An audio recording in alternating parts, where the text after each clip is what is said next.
A man so powerful, so cunning, that even the strongest prison walls couldn't hold him.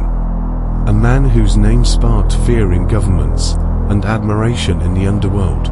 This is the story of Joaquin El Chapo Guzman, the king of tunnels, the drug lord who became a legend, escaped twice, and built one of the most ruthless criminal empires in modern history. But this story isn't just about drugs. It's about betrayal, power, and a man so powerful, so cunning, that even the strongest prison walls couldn't hold him. A man whose name sparked fear in governments and admiration in the underworld. This is the story of Joaquin El Chapo Guzman, the king of tunnels, the drug lord who became a legend, escaped twice, and built one of the most ruthless criminal empires in modern history. But this story isn't just about drugs. It's about betrayal, power, and the price of being number one in the world of crime. Under El Chapo's leadership, the Sinaloa cartel didn't just grow, it exploded.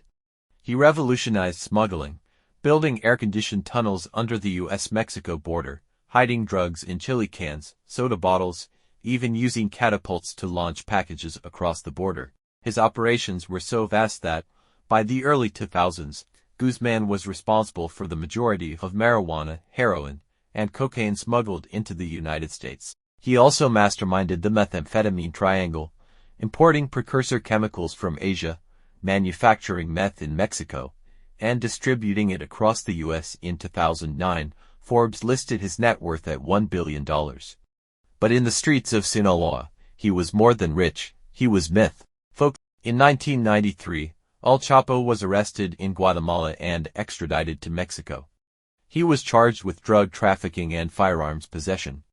Sentenced to over 20 years in a maximum security prison, one would think this was the end. But inside, Guzman lived like a king, bribing guards, throwing parties, and continuing to run the Sinaloa cartel as if nothing had changed.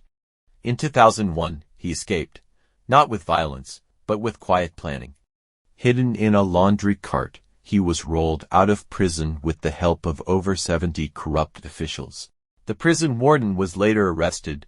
El Chapo was free, and more dangerous than ever, and Juarez cartels, leading to tens of thousands of deaths. El Chapo used fear, bribery, and innovation. While other cartels diversified into human trafficking and extortion, Sinaloa stayed focused on drugs and grew stronger. By 2010, the cartel had operations in over 50 countries. U.S. officials claimed Sinaloa controlled drug markets in almost every American state. Revenues were estimated between $3 billion and $39 billion annually. In 2014, after 13 years on the run, El Chapo was finally caught in Mazatlan, Mexico. But in July 2015, he escaped again. From the maximum security Altiplano prison, Guzman vanished through a tunnel dug beneath his cell, complete with lights, ventilation, and a motorcycle track. It was a 1.5 kilometers engineering marvel. And it humiliated the Mexican government. Once again, the legend of El Chapo grew.